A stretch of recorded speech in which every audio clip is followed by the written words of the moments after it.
Hello everyone, आज है 11 जनवरी और आज इस वीडियो में हम बात करने जा रहे हैं दो दिग्गज आईटी कंपनी के बारे में जिसके आज नतीजे सामने आए हैं, इन्फोसिस और टीसीएस।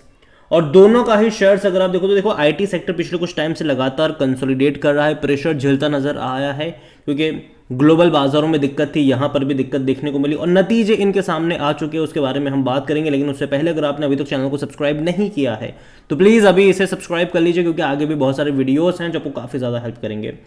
तो 1500 के करीब इन्फोसिस का शेयर ट्रेड कर रहा है पिछले एक महीने में।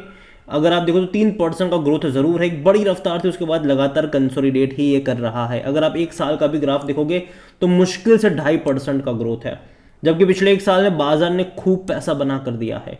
टीसीएस का भी अगर आप देखोगे तो पिछले एक साल में टीसीएस में भी 11-12% का ग्रोथ जरूर है और बाजार में हालांकि इससे ज़्यादा कहीं ग्रोथ बना है। लेकिन पिछले 5 साल का अगर हम ग्राफ देखेंगे तो 96% की तेज़ी है। लंबे समय से पिछले 2 साल से कंसोलिडेशन वाले फेज में ये देखने को मिल रहा है।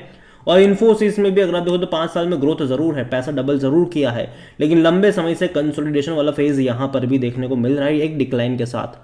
अगर सबसे पहले हम इन्फोसिस के बारे में बात करने जाए तो इन्फोसिस के जो नंबर आए हैं वो उतने ज़्यादा एक्साइटिंग नहीं है। ईयर ऑन ईयर वो वाला ग्रोथ देखने को यहाँ पर नहीं मिल रहा है। अगर हम रेवेन्यू वाइज देखें तो 38,800 करोड़ के आसपास का इनका रेवेन्यू रहा है, जो पिछले साल इसी क्वार्टर में 38,318 करोड़ के आसपास का था। मुश्किल से 1 से 1.5% का ईयर ऑन ईयर बेस पे रेवेन्यू में ग्रोथ देखने को मिल रहा है। क्वार्टर ऑन क्वार्टर एक्चुअली में डिक्लाइन है क्योंकि पिछले क्वार्टर में 38,994 करोड़ के आसपास का रेवेन्यू था, तो हल्का सा डिक्लाइन जरूर आया है क्वार्टर ऑन क्वार्टर। लेकिन प्रॉफिट वाइज देखोगे तो यहां पर झटका लगा है, प्रॉफिट वाइज बहुत बड़ा झटका यहां पर लगा है। चाहे पिछले साल से कंपेयर करोगे या पिछले क्वार्टर से कंपेयर करोगे, प्रॉफिट वाइज झटका लगा है। यहां पर 6,106 करोड़ का प्रॉफिट हुआ है, जो पिछले साल इसी क्वार्टर में 6,585 करोड़ का था। मतलब तकरीबन 7.5% का डिक्लाइन यहां पर प्रॉफिट में देखने को मिल रहा है। और पिछले क्वार्टर में तकरीबन 6,212 करोड़ का प्रॉफिट था, मतलब तकरीबन 2% का डिक्लाइन यहाँ पर भी है। तो पिछले साल से कंपेयर करो या फिर पिछले क्वार्टर से, प्रॉफिट वाइज झटका इसको ज़रूर यहाँ पर लगता हुआ नज़र आया ज़रूर है। तो कहीं ना कहीं ये एक नेगेटिव चीज़ है।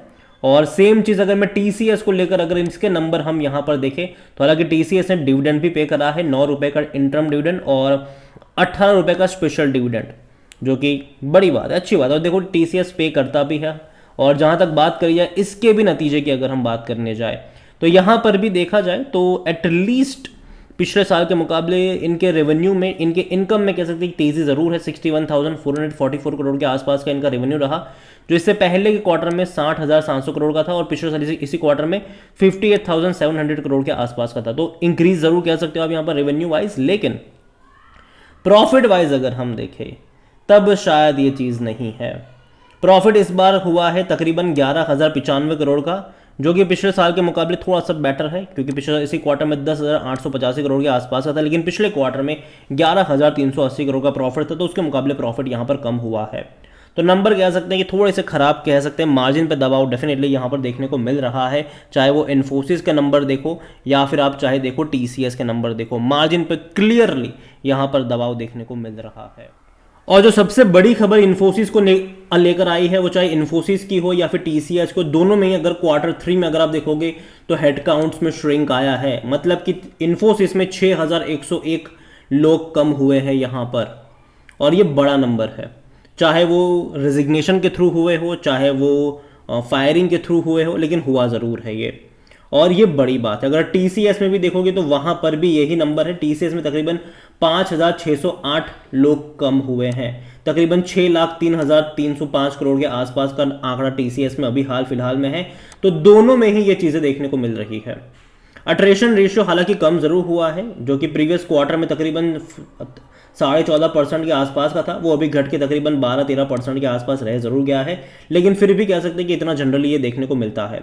अगर हम नंबर्स की बात करेंगे तो देखो यार, उतने बेटर मैं नहीं कहूँगा यहाँ पर इन्फोसिस के नंबर या फिर टीसीएस के नंबर।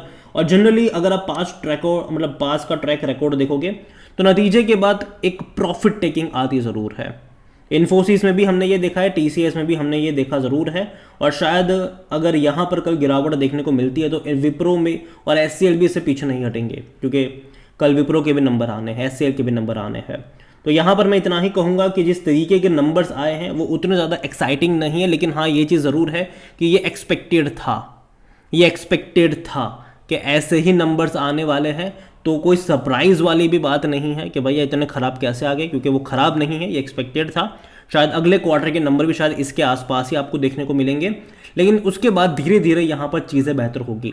टाइम लगेगा आईटी सेक्टर को वापस से रिबाउंड होने में, टाइम लगेगा ज़रूर, लेकिन धीरे धीरे चीज़ें यहाँ पर बेहतर होती आपको नज़र आ सकती है। आपको टाइम देना पड़ेगा इस सेक्टर को, इन कंपनियों को।